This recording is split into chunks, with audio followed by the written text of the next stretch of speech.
آپ دس سے مس نہیں ہوئے کیونکہ بدنیتی میں مبنی ہے. ہم یہ بھی سمجھتے ہیں کہ اگر یہ چاہیں کہ یہ کامیاب ہوں, یہ اس کو کامیاب ہونے ہی نہیں دیں گے, کیونکہ جب یہ کامیاب ہو گئے تو پھر ان کا یا حکومت پہ ٹھہرنا ناممکن ہو جاتا ہے.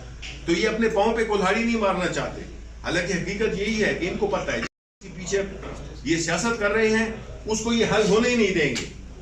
یہ ہمارا نقطہ نظر ہے. تو ہم نے ہر چیز کے لیے ایک ٹائم رکھا ہوا ہے. ایک لامتنازع مسئلہ نہیں ہے کہ جی ہاں آج یہ بات ہوگی, پھر جب ان کا پہلے انہوں نے ٹائم ویسٹ کیا کہ جی آپ رائٹنگ میں دیں. ہمارے تو دو مطالبات تھے بڑے کلیئر تھے, ہم نے دے دیے. اس کے بعد جو ہے تو جی رائٹنگ میں دیں, اس پہ ہفتہ ضائع کیا, 15 دن ضائع کیے. پھر یہ کہ جی ہم کیوں لہتولال سے کام کر رہے ہیں, بیکاز ان کی نیت ہی ٹھیک نہیں ہے. اچھا یہ بتائیے گا کہ اسپیکر کے کردار کے حوالے سے شبلی فراز صاحب اسپیکر قومی اسمبلی نے چونکہ اس میں بڑا کردار ادا کیا ہے, ان کے کردار کے حوالے سے بھی آپ کو کچھ شبہات ہیں کیا؟ آج کی جو مذاکراتی عمل میں نہ جانا کیا ان کے اوپر عدم اعتماد ہے یا حکومت کے اوپر؟ اور شبلی فراز صاحب ساتھ ایک سوال ہے, احسن اقبال رات پہلے وہ تو کرنے دیں. اچھا جی دیکھیں, اسپیکر نے اگر کوئی رول کیا ہے ادا تو وہ اپنے آفس کا استعمال کرتے ہوئے, اچھے استعمال کرتے ہوئے ہم نے اس کو اپریشیٹ بھی کیا, لیکن وہ بات وہیں پہ ختم ہو گئی. اب اس کا تعین کون کرے گا کہ جی اس کی فیصلے کون کرے گا, کتنی جلدی کرے گا, ساری چیز تو یہی ہے نا کہ چیزوں کو آگے بڑھنا چاہیے. جب چیز ادھر ہی رکی ہوئی ہو تو پھر تو ظاہر ہے کہ اس کا مقصد ہی فوت ہو جاتا ہے. جبکہ ہم یہ سمجھتے ہیں کہ ایک ایک دن قیمتی ہے, تو اس میں کوئی رول نہیں ادا کیا انہوں نے, اور یہ ان کا کوئی قصور نہیں ہے. لیکن جو میں نے جس طرح کہا کہ حکومتی پارٹی اور اس کے جو الائز ہیں اس کے ساتھ, یہ ان کا کانفلکٹ آف انٹرسٹ ہے کہ وہ سمجھتے ہیں کہ اگر یہ چیز حل ہو گئی تو پھر ہم تو رہ ہی نہیں سکتے. بنیادی طور پہ یہ ہے جس کی وجہ سے وہ یہ دو. شبلی فراز صاحب احسن اقبال رات کہہ رہے تھے. سوال یہ ہے کہ اس وقت ایک سوال یہ ہے کہ آج اسپیکر نے تو یہ واضح کر دیا کہ ہم اس کمیٹی کو تحلیل نہیں کر رہے, یعنی مذاکرات کو آگے بڑھانا چاہتے ہیں.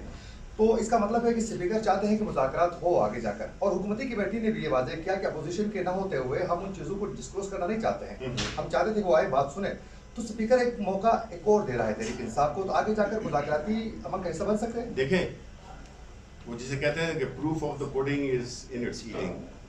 جب یہ اناؤنس کر دیں گے, ہم یہ نہیں کہہ رہے کہ آج ہی جس طرح کہ جی ایک گھر پوری بلڈنگ آج بنا دو, ایک دن میں نہیں بنتی ہے, لیکن اناؤنس کر سکتے ہیں جی ہم نے گھر بنانا ہے.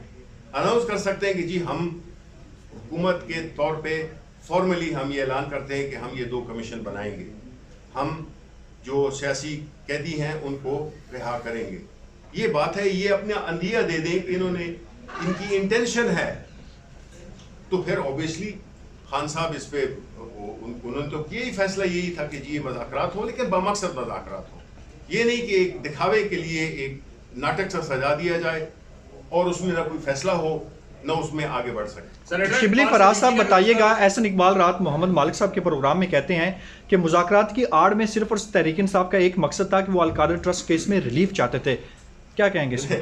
میں تو یہ احسن اقبال کی باتوں پہ میں کیا کمنٹ کروں گا. وہ تو 2010 2015 کا ویژن, 2025 کا ویژن, یہ سارے وہ اپنے چورن بیچتے رہتے ہیں. ان کی باتوں کو میں سنجیدہ. سر سینیٹر عرفان صدیقی صاحب نے گزشتہ روز جب ہم نے ان سے سوال کیا کہ آپ جو کمیٹی ہے اس کو آگے لے کے چلنا چاہتے ہیں یا نہیں, تو ان کا یہ جواب تھا کہ پاکستان تحریک انصاف کبھی کہتی ہے کہ جوڈیشل کمیشن بناؤ, کبھی عمران خان سے ملاقات کراؤ, ہیلے بانے ان کے بقول استعمال کیے جا رہے ہیں. تو میں کسی چھت پہ کھڑے ہو کے آواز نہیں دے سکتا کہ وہ آئیں.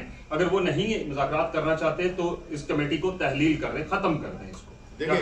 دیکھیں بات یہ ہے کہ جب آپ یہ فیصلہ کرتے ہیں کہ مذاکرات ہوں گے, اور حکومت بیسیکلی ڈرائیو کرتی ہے مذاکرات کو, ان کے پاس ریسورسز ہوتے ہیں, ان کے پاس ایک چاہے وہ کتنی وہ کنٹروورشلی کیوں نہ ہو, اس کے بعد جب یہ طے ہو جاتا ہے کہ جی یہ مذاکرات ہونے ہیں, تو جس طرح کے باقی پارٹیوں کے ارکان, یہ آپ کا کیا خیال ہے کہ یہ عرفان صدیقی جو ہے تو یہ فیصلے کرتا ہے, یہ اپنی رسپیکٹو لیڈرشپ کے پاس جاتے ہیں, ان سے مشورہ کرتے ہیں اور پھر اس کے مطابق آگے چلتے ہیں.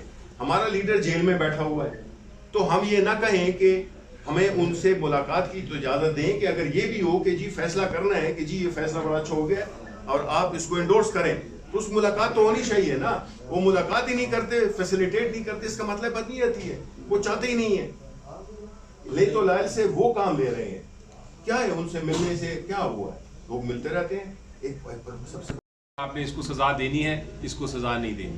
تو یہ جو فیئر ٹرائل کے بھی خلاف ہے پیکا کا قانون امینڈمنٹ, یہ میں نے آپ کو 3 چیزیں صرف ابھی پوائنٹ آؤٹ کی ہیں. اگر آپ اس کو غور سے دیکھیں گے اور ڈیٹیل میں ہماری امینڈمنٹ دیکھیں تو اس میں کم از کم 26 امینڈمنٹس ہیں, اور اس کے مطابق یہ پورا کا پورا پیکا کا قانون جو ہے یہ تبدیل کرنے کی ضرورت پڑے گی آپ کو. لیکن ہماری بات نہیں سنی گئی. حکومت نے اپنا جو بل تھا بلڈوز کر دیا, اور اس بلڈوز سے میری نظر میں ایک بہت بڑا ایک کرائسس ہوگا. لیکن آپ کو میں یقین دلاتا ہوں کہ پی ٹی آئی قوم کے ساتھ کھڑی ہے, آئین کے ساتھ کھڑی ہے. ہم عدالت میں لے کے جائیں گے, ساتھیوں کے ساتھ جرنلسٹ کے ساتھ کھڑی ہے. ہم اس کو لے کے جائیں گے عدالت میں, اور عدالت نے پہلے بھی اس قسم کا قانون کو کہا ہے کہ وہ آئین کے خلاف ہے. اس بار بھی مجھے یقین ہے کہ انشاءاللہ عدالت یہی کہے گی. ہائی کورٹ نہیں تو سپریم کورٹ تو ضرور کہے گی کہ یہ آئین کے خلاف ہے. اس لیے مجھے جو جرنلسٹ یونین ہے, جو ایکشن کمیٹی بنائی ہے جس میں سارے جرنلسٹ اور میڈیا کے لوگ موجود ہیں, انہوں نے بھی کہا تھا ہم ان کے ساتھ, وہ آج اسٹرائک پہ بھی شاید آپ لوگ جا رہے ہیں مختلف جگہوں پہ, ہم آپ کے ساتھ اس میں بھی شامل ہوں گے انشاءاللہ.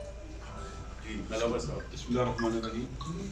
جیسا کہ لیڈر صاحب نے اور علی ظفر صاحب نے کہا کہ یہ جو قانون بنایا گیا ہے, جو ترامیم لے کے آئے ہیں, یہ پاکستان کے جو آئین کے اندر بنیادی انسانی حقوق ہیں, ہیومن رائٹس ہیں, ان کے خلاف ہے. حتیٰ میں نے کل بھی کہا تھا خدا تعالی نے انسان کو بولنے کی طاقت دے کے خلق کیا, اس پر قدغن نہیں لگائی ہے.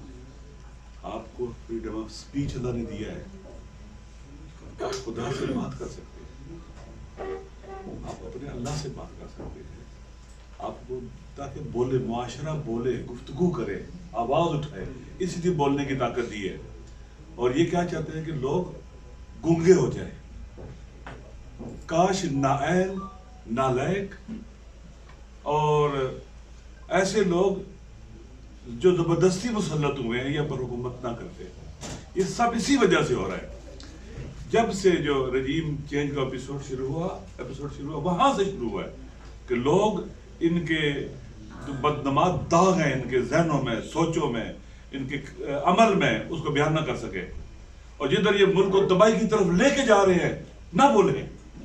آج ملک بدترین صورتحال کا شکار ہے, بے گناہ جیلوں میں ہیں, اور اس کے بعد ہماری جو عدلیہ ہے وہ مقبوضہ فلسطین بن چکی ہے, مقبوضہ کشمیر بن چکی ہے. اس کی آزادی اور اس کا جو خود مختاری ہے وہ چھینی جا چکی ہے. اس لیے ان کے سارے اقدامات قابل مذمت ہیں. ہم اس کی مذمت کرتے ہیں, اس کے خلاف سٹینڈ لیں گے. ہم جرنلسٹوں کے ساتھ ہیں, پاکستان کے عوام کے ساتھ ہیں, یہ پورے پاکستان کے عوام کے خلاف ہے.